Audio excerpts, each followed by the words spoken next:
وَلَقَدْ يَسَّرْنَا الْقُرْآنَ لِلذِّكْرِ فَهَلْ مِن مُّدَّكِرٍ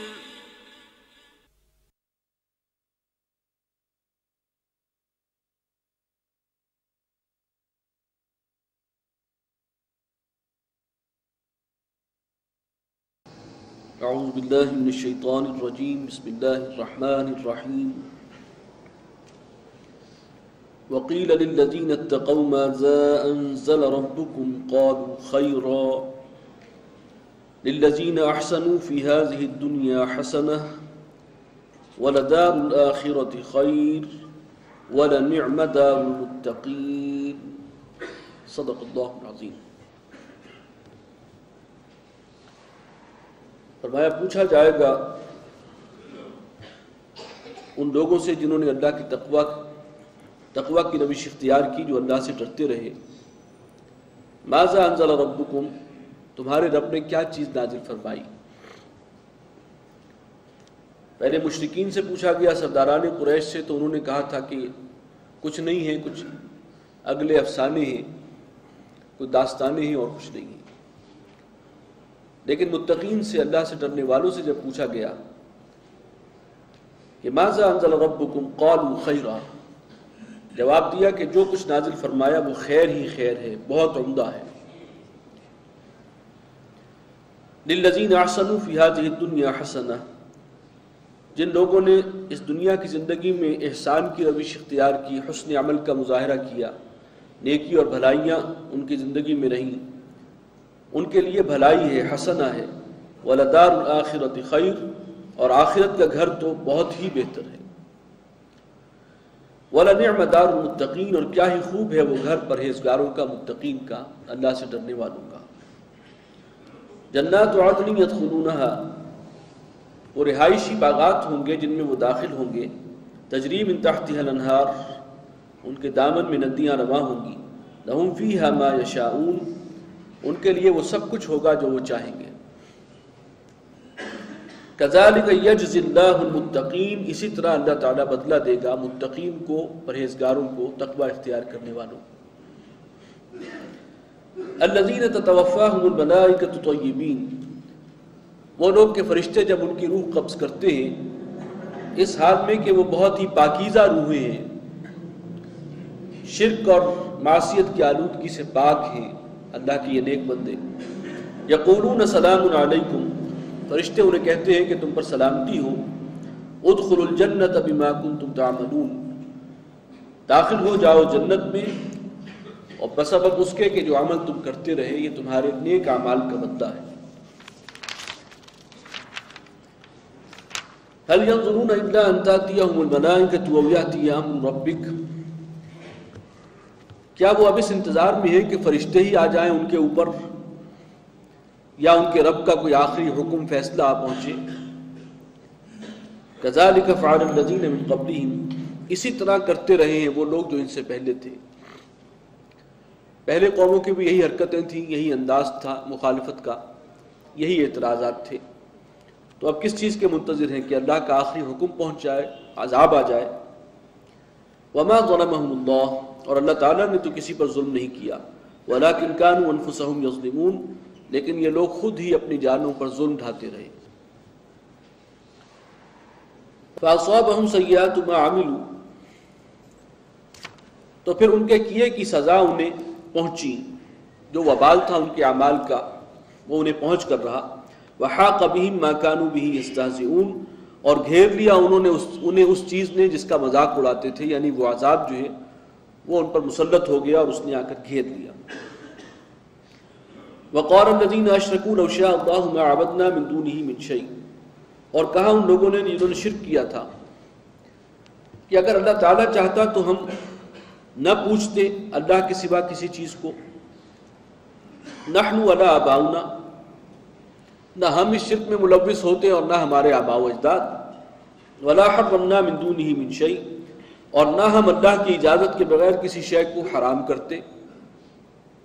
اب یہ وہ الٹی منطق ہے، کج بحثی ہے کہ چونکہ سب کچھ اللہ کے اختیار میں ہے، تو اگر ہم نے شرک کیا، ہمارے آباء و اجداد نے شرک کیا، ہم نے کسی چیز کو حلال کسی کو حرام بنا لیا، تو اللہ چاہتا تو ہم یہ نہ کرتے،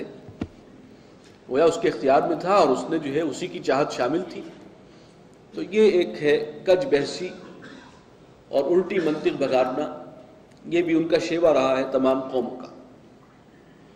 کذالک فعل الذین من قبلہم، اسی طرح کی حرکتیں کرتے رہے ہیں وہ لوگ بھی جو ان سے پہلے تھے۔ فہل علی الرسل الا البلاغ المبین، تو رسولوں کے ذمے تو بس صاف صاف پہنچا دینا ہی ہے، باقی اب یہ ذمہ دار خود ہے، اللہ تعالیٰ ان سے نمٹے گا اور ان کی ان کج بحثیوں کا پھر ان کو بھرپور صلہ ملے گا بدترین عذاب کی شکل میں۔ وَلَقَدْ بَعَثْنَا فِي كُلِّ أُمَّةٍ رَسُولًا، اور ہم نے ہر امت میں ایک رسول اٹھایا بھیجا، أَنِ اعْبُدُوا اللَّهَ وَاجْتَنِبُوا الطَّاغُوتَ،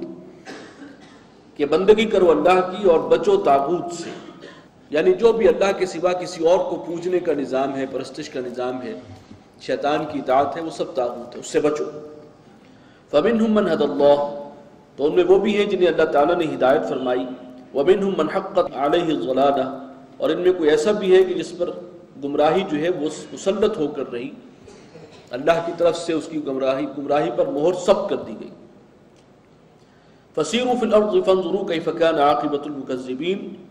تو چلو پھرو سیر کرو زمین میں اور پھر دیکھو کہ کیسا انجام ہوا جھٹلانے والوں کا۔ ان تحرص علی ہداہم فإن اللہ لا یہدی من یضل،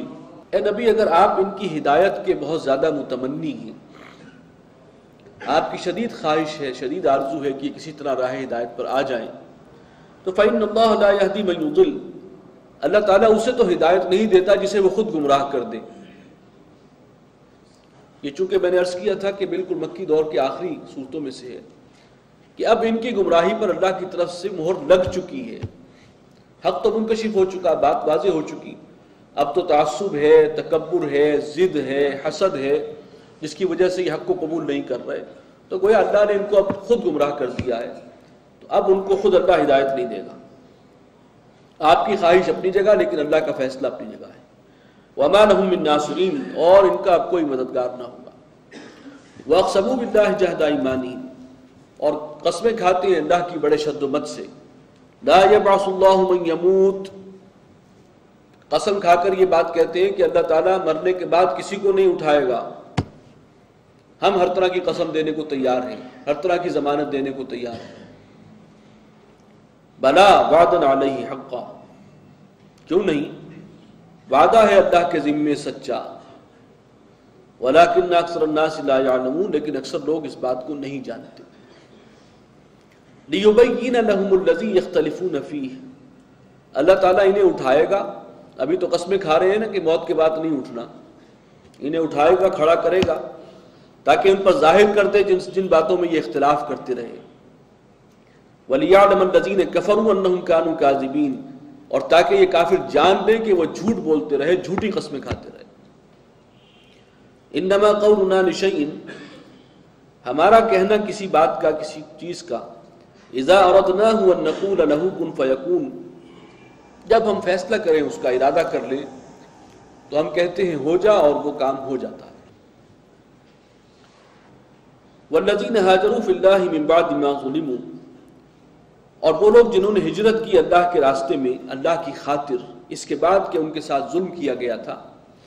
لنبوئنہم فی الدنیا حسنہ، ہم انہیں دنیا میں بھی بہترین ٹھکانہ عطا فرمائیں گے۔ اس آیت میں اصل میں اشارہ ہے ہجرت مدینہ کی طرف، کہ اب یہ لوگ مسلمان جو مکہ میں ظلم کی چکی میں پس رہے ہیں، اور یہ سرداران قریش اور کفار مکہ زچ آ کر اب ہر طرح سے ان کو پرسیکیوٹ کر رہے ہیں، تشدد کا نشانہ بنا رہے ہیں، مسلمانوں کو تنگ کر رہے ہیں، قافلہ حیات تنگ کیا ہوا ہے، تو انہیں اشارہ دے دیا اس آیت میں کہ جو لوگ ہجرت کر جائیں اللہ کی خاطر، اس ظلم کی وجہ سے مجبور ہو جائے اپنے گھروں کو چھوڑنے پر، تو وہ اطمینان رکھیں، اللہ تعالیٰ انہیں بہترین ٹھکانہ عطا فرما دے گا۔ وَلَأَجْرُ الْآخِرَةِ أَكْبَرُ، اور جو آخرت کا اجر ہے اصل میں تو وہ سب سے بڑا ہے۔